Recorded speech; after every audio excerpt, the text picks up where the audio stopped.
अगर ये पूछा जाए कि हमारे शरीर के कितने पार्ट्स हैं, पार्ट्स मीन्स एलिमेंट्स, तो आपके दिमाग में एक सवाल आता होगा कि क्या हम लोग बायोलॉजी की क्लास में हैं? नहीं, क्लास तो मैथमेटिक्स का ही होगा।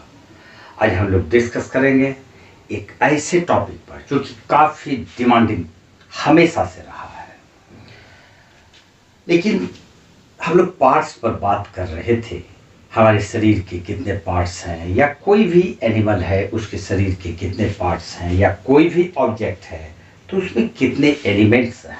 किसी भी ऑब्जेक्ट में 5 पार्ट्स हैं, और वैसा ही एक दूसरा ऑब्जेक्ट सिमिलर अगर लिया जाए, सेम लिया जाए, तो उसमें भी 5 पार्ट्स ही होंगे, डेफिनेटली 5 पार्ट्स ही होंगे। अब क्या आपने कभी सोचा कि ये 5 पार्ट्स किसी एक ऑब्जेक्ट का और 5 पार्ट्स किसी दूसरे ऑब्जेक्ट का क्या बिल्कुल एग्जैक्टली इक्वल हो सकते हैं? यही वो टॉपिक है जिसको हम लोग कॉन्ग्रुएंसी के नाम से जानते हैं। क्लास 9 में कॉन्ग्रुएंसी एक ऐसा चैप्टर है जो कि इतना ही मजेदार है, इतना ही मजेदार है, लेकिन ये काफ़ी डिफिकल्ट बनता जाता है स्टूडेंट्स के लिए, क्योंकि इसके फंडामेंटल्स पर वो कभी ध्यान ही नहीं देते। What is congruency? अगर हम लोग इस पर बात करते हैं कि कॉन्ग्रुएंसी क्या है, एक एग्जांपल लेते हैं हम लोग।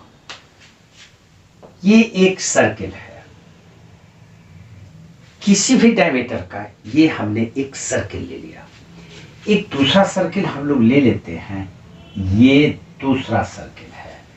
ये देख के ही लगता है कि दोनों सर्किल्स इक्वल नहीं है। इक्वल किस सेंस में? तो इक्वल उसके रेडियस के सेंस में। अगर उसका रेडियस सेम है तो उसका सर्कमफेरेंस सेम होगा, उसका एरिया सेम होगा। तो यहाँ पर ये दोनों सर्किल सेम यानी इक्वल यानी कॉन्ग्रुएंस नहीं है। अगर इस सर्किल को उठाया जाए, लिफ्ट करते हैं छोटे वाले सर्किल को, और बड़े वाले सर्किल के ऊपर अगर रख दिया जाए तो ये इस प्रकार से कुछ बन जाएगा, इसका शेप ऐसा लगेगा। और अगर बड़े वाले सर्किल को छोटे वाले सर्किल के ऊपर हम रखते हैं तो ये कुछ इस तरह का शेप हमारे सामने आ जाएगा। कहने का मतलब है कि अगर फर्स्ट वाले सर्किल को हम लोग x माने और सेकंड वाले सर्किल को y मानते हैं, तो x और y एक दूसरे को जब वो एक दूसरे के ऊपर रखा जाएगा तो वो ओवरलैप नहीं किया। इसका मतलब इसका पार्ट्स पहले वाले सर्किल का पार्ट दूसरे वाले सर्किल के पार्ट्स के इक्वल नहीं है, तभी तो वो कोइंसाइड नहीं किया। अगर वो इक्वल होते तो वो जरूर कोइंसाइड करते हैं। अब अगर हम लोग एक ट्रायंगल की बात करते हैं, ये एक ट्रायंगल ले लिया, कोई भी ट्रायंगल है, स्केलन, एक्यूट, कुछ भी ट्रायंगल, कोई भी ट्रायंगल है, नाम दे देते हैं ABC। ABC is a triangle, any triangle ABC। एक दूसरा ट्रायंगल हम लोग ले लेते हैं जिसका नाम हम लोग दे देते हैं PQR। ये अनदर ट्रायंगल है, सेकंड ट्रायंगल PQR। अब देख के लगता है दोनों ट्रायंगल बिल्कुल एक जैसा है। क्या हमारे देखने से सब सही हो जाएगा? नहीं।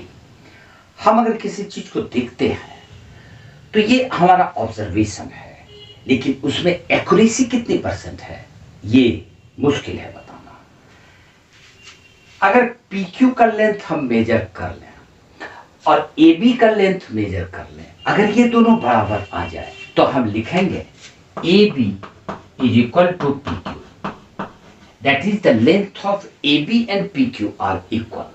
फिर उसी तरह से हम लोग PR का लेंथ मेजर कर लेते हैं और AC का लेंथ मेजर कर लेते हैं, ये दोनों भी इत्तेफाक से इक्वल आ गया। तो हम लिखेंगे PR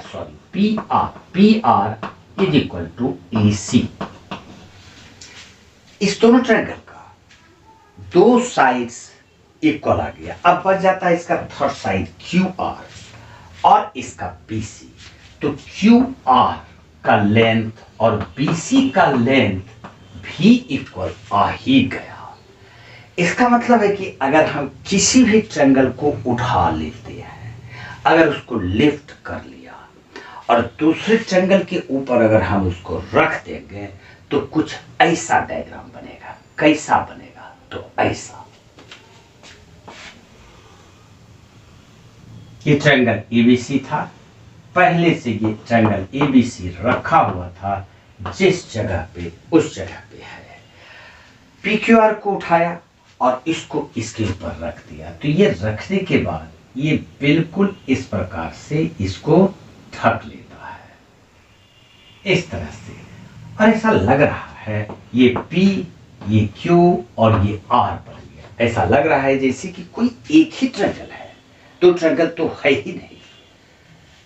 अगर इस तरह का केस आ जाए कि एक ट्रायंगल के ऊपर दूसरे ट्रायंगल को अगर हम रख देते हैं और वो लगे कि कोई एक ही ट्रायंगल है, तो हम ये दोनों ट्रायंगल को कॉन्ग्रुएंट बोलेंगे।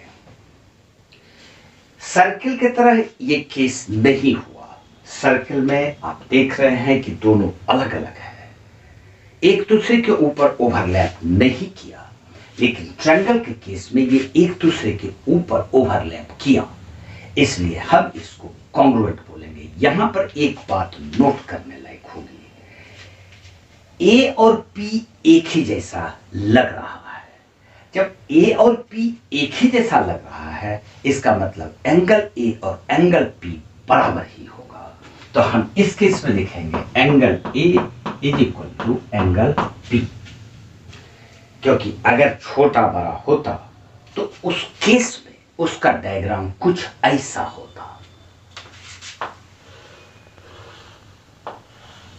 ये ट्रायंगल एबीसी था, और जब पीक्यूआर को उठा के रखा तो पीक्यू तो यहां पर आ गया, लेकिन ये पी था, ये क्यू था और ये आर। अगर एंगल ए और एंगल पी इक्वल नहीं हुआ तो उसका शेप कुछ इस तरह का होता, लेकिन ऐसा हुआ नहीं।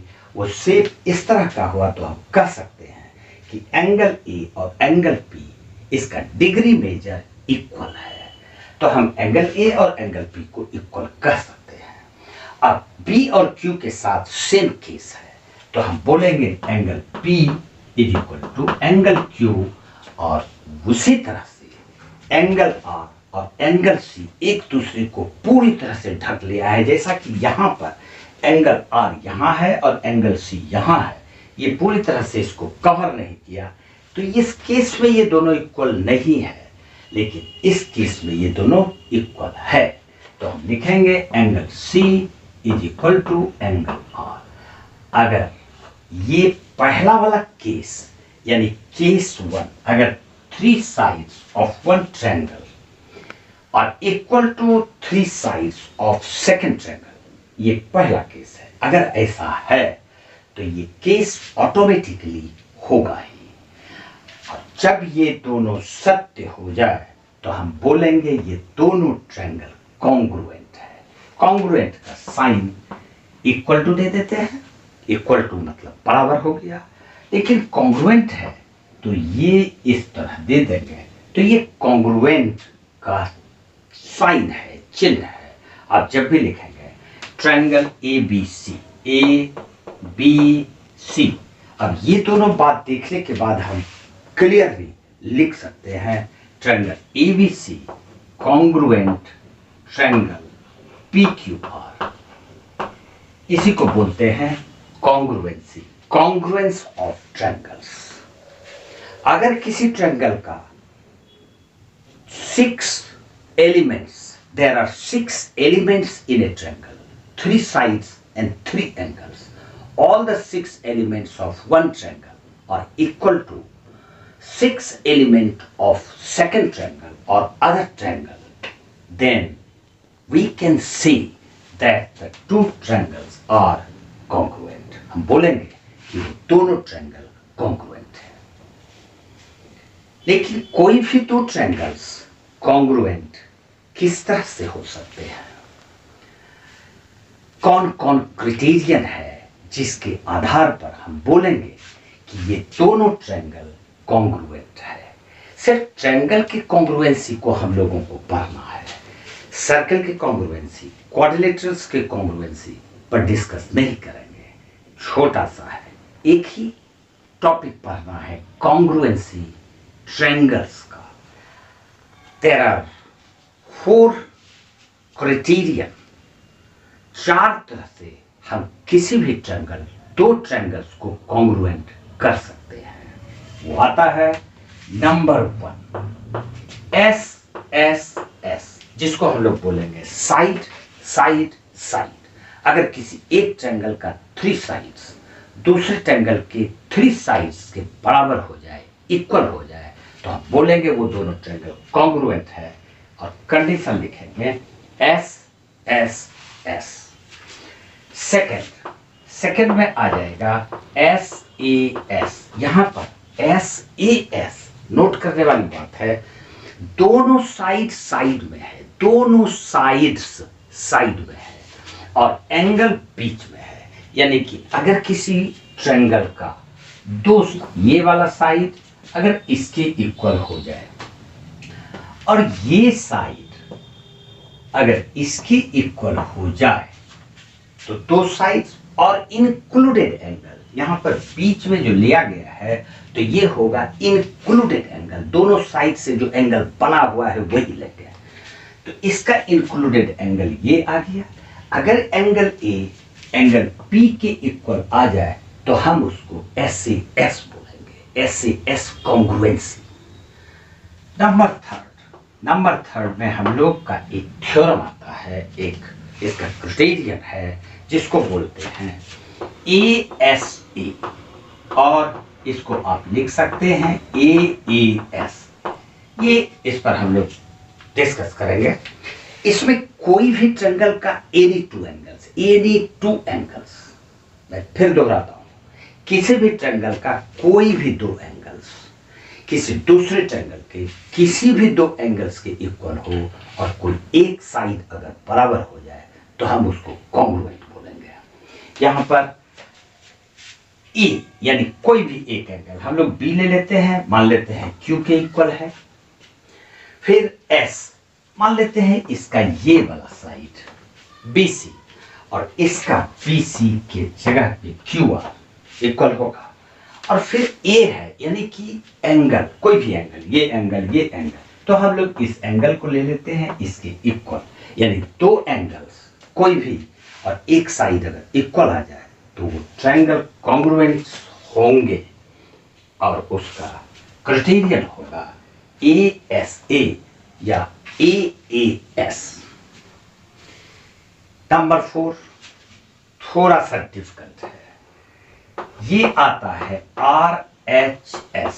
यहां पर R का मतलब राइट एंगल है, 90 डिग्री कंपल्सरी होगा, यानी ये डायग्राम नहीं चलने वाला है। H का मतलब हाइपोटेन्यूज होगा, जिसको हिंदी में हम लोग कर्ण बोलते हैं, और S मतलब एनी साइड। तो यहां पर राइट एंगल है, इसलिए दोनों ट्रायंगल्स निश्चित रूप से राइट एंगल ट्रायंगल होना चाहिए। हम लोग लेते हैं एक ट्रायंगल ले लिया, ये ABC, A B और C, इसका एक एंगल ये राइट एंगल है। जब तक राइट एंगल नहीं लेंगे इस कंडीशन को बात करने की आवश्यकता ही नहीं है। और एक दूसरा ट्रायंगल हम लोग ले लेते हैं PQR, लेकिन PQR में भी कोई एक एंगल राइट एंगल लेना होगा, तो हम लोग Q को राइट एंगल ले लेते हैं। तो राइट एंगल दोनों का angle B equal to angle Q 90 degree, और फिर H का मतलब hypotenuse is the longest side in a right angle triangle opposite to right angle। 90 degree के सामने में जो साइड होगा वही हाइपोटेन्यूज होगा। तो यहां पर ये हाइपोटेन्यूज हो गया। ये साइड अगर इसके इक्वल है, H में मिल गया, और S मतलब कोई एक साइड, तो इसका इस साइड को हम इसके इक्वल अगर कर दें, अगर इस तरह का कंडीशन हो जाए तो हम उसको इस कंडीशन को RHS बोलेंगे।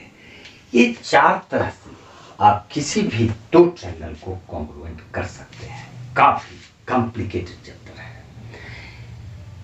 ये चारों थ्योरम पर जो बेस्ड क्वेश्चन है वो और ज्यादा कॉम्प्लिकेटेड रहता है। आप पहले इसके चारों इस थ्योरम को दिमाग में रखिए। एसएसएस क्या है, एएसए क्या है, आरएचएस क्या है, एएएस क्या है, एएसए क्या है। अगर आप इसको अच्छी तरह से समझते हैं तो इसके सॉल्यूशन में प्रॉब्लम कम आएगी। उम्मीद है आज का ये वीडियो जरूर पसंद आया होगा। 1000 लाइक इस वीडियो पर मेरा एक्सपेक्टेशंस है। With in 1 month I hope कि आप 1000 लाइक्स इस पे जरूर देंगे। जय हिंद, जय हिंद, जय भारत।